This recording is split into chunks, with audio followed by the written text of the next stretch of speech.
Alright, so I'm sitting on my back porch in the rain. It might be a little noisy, but I keep getting questions about, like, what makes the Unbrush work so well, and what is the difference between the Unbrush and, like, the wet brush.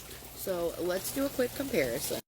Alright, so let's start with the wet brush. Now, my hair is not really tangled. This is hard hat hair. I've been at work all day. I just got home, whatever. So, I haven't really brushed it out since work. But let's start with the wet brush. As you can see, this is an older brush. Like, this is the one I had before the wet brush. So, the bristles, can you guys see that?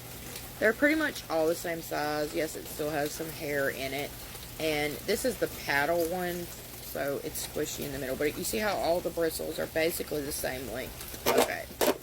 Now, if we go to the Unbrush, this is a real Unbrush. I've had this one for a little while. If you look at the bristles, they are all different. Well, not all different sizes, but there's different sizes in there. So, in my opinion, it's the way the bristles are laid out that it doesn't snag on your hair. And I know a lot of people say, well, it looks cheap and flimsy. Like, it's not. I know it looks that way, but it's super freaking sturdy. Like, I am pushing as hard as I can on that, and it is not breaking. Not to mention, this is heat resistant too. So, like, if you're blow drying your hair, or if you're anywhere near heat, it is heat resistant, so the bristles will not. Also, on the Unbrush, the bristles are really flexible. If you actually Google what makes the Unbrush work so well, that's basically what it tells you. This is like a patented design, these soft bristles. So they flex with your hair instead of getting caught in your hair and snagging it. Now, don't get me wrong, these do too, but if you'll notice, they're really flimsy.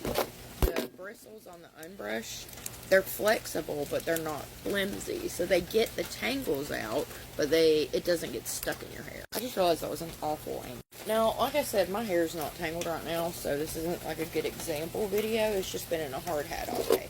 But like with the wet brush, yes, it goes through the tangles perfectly fine, but it gets snagged on some of them.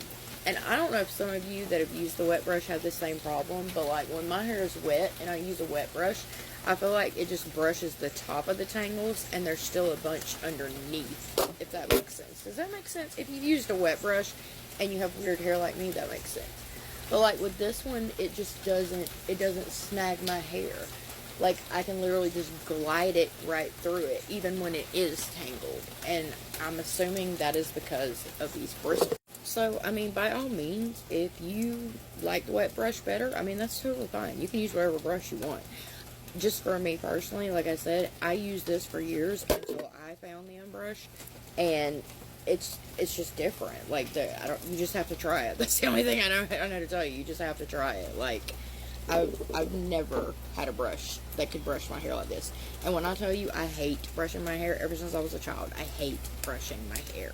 So, yeah, problem solved. But they do sell out super fast. So, if you want to try it for yourself, click on the orange shopping cart.